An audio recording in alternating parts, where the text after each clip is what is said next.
जैसा कि हमने कल सभी ने शायद और आज सुबह के अखबार में तो पढ़ ही लिया होगा कि स्टेट में कोरोना कर्फ्यू जो है कल सुबह 7 तारीख सुबह 6 बजे से जो है वो लागू करने का निर्णय लिया गया है सरकार द्वारा। और इसमें मोटे तौर पे जो है ये गाइडलाइंस हैं कि एसेंशियल जो शॉप्स हैं उनको छोड़ के बाकी शॉप्स जो हैं वो बंद रहेंगी पूरे समय के लिए। और एसेंशियल आइटम्स में बाकी नॉर्मल एसेंशियल आइटम्स दूध दही सब्जियों के अलावा जो है करियाना की शॉप्स भी ओपन रह सकती हैं। बट जो भी शॉप्स हैं और एसेंशियल आइटम्स वाली शॉप्स भी 6 बजे तक बंद हो जानी चाहिए। जो हमारे होटल्स रेस्टोरेंट्स हैं ढाबाज हैं वो पुरानी एसओपीज के तहत जो है गवर्न रहेंगे। इसके अतिरिक्त जो एक महत्वपूर्ण जो है वो फैसला लिया गया है वो ये है कि सरकारी कार्यालय जो है वो बंद रहेंगे। आपको पता है कि हमीरपुर डिस्ट्रिक्ट में हमने पहले ही पब्लिक डीलिंग पे रोक लगाई हुई है पिछले कुछ दिनों से, पर अब सरकारी कार्यालय पूरी तरह से बंद रहेंगे। इसके अलावा जितने एसेंशियल आइटम्स के कार्यालय हैं या दफ्तर हैं वो खुले रह सकते हैं। उस एग्जेम्पशन लिस्ट की अलग से जो है नोटिफिकेशन भी जारी हुई है, जो हम थोड़ी देर में ही जो है फिर से जो है दोबारा अपने लोकल लेवल पे ऑर्डर्स करके भी जारी करेंगे। तो वो जो एसेंशियल और इमरजेंसी सर्विसेज से जुड़े हुए जितने दफ्तर हैं या ऑर्गेनाइजेशंस हैं या कमर्शियल इस्टेब्लिशमेंट्स भी हैं जो एसेंशियल सर्विसेज से डील करते हैं उनको एग्जेम्पशन रहेगी। इसके अतिरिक्त जो है हमारे स्कूल्स कॉलेजेस इंस्टीट्यूशंस जो हैं वो पूरे महीने तक जो हैं 31 मई तक बंद रहेंगे। कोचिंग सेंटर्स नहीं खुले रह सकते, तो अभी भी जो है हम फिर से लोगों से आह्वान करते हैं कि कोचिंग सेंटर्स बिल्कुल खोलें ना, और पेरेंट्स से भी गुजारिश करना चाहेंगे कि कोचिंग सेंटर्स में बच्चों को ना भेजें। जाहिर सी बात है कि मेडिसिन की शॉप्स केमिस्ट की शॉप्स जो एसेंशियल आइटम बिल्कुल एसेंशियल हैं वो खुली रह सकती हैं ऑफकोर्स। एक और जो निर्णय लिया गया है वो क्लियर कट बता दिया गया है और उसको जो है उसकी पालन जो है कल सुबह से हो जाएगी कि लिकर शॉप्स या इस तरह के लिकर वेंट्स चाहे वो ऑथराइज लिकर वेंट्स भी हों वो भी जो है पूरी तरह से बंद रहेंगे। तो इसके अलावा एक कुछ और चीज़ें जो मैं थोड़ा सा क्लैरिटी के लिए बता दूं, जो डिटेल्ड ऑर्डर्स में सबको मिल जाएगा वो हमारी वेबसाइट पे फेसबुक पेज में और मीडिया के माध्यम से भी जो उपलब्ध रहेंगी आप सभी के लिए।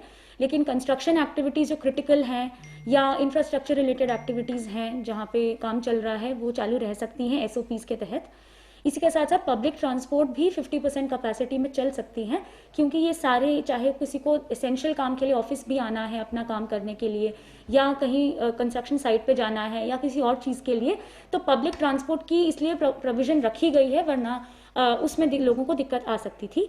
लेकिन उसमें भी स्ट्रिक्टली 50% की कैप जो है लगाई गई है। तो लोगों से अनुरोध है कि जब बसेस में आप खामखा जिद ना करें कि हमें जाना है तो वो बस को आपको लेना ही पड़ेगा, और अननेसेसरी उसमें भीड़ भाड़ बिल्कुल ना करें।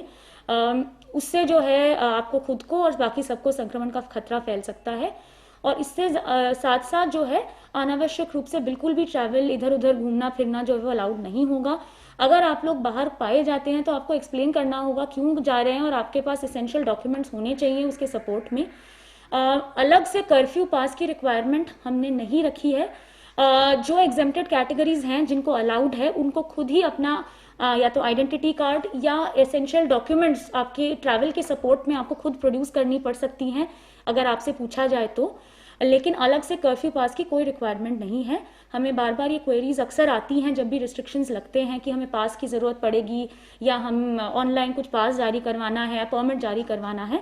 फिलहाल ऐसी कोई रिक्वायरमेंट हमें नहीं रखी है।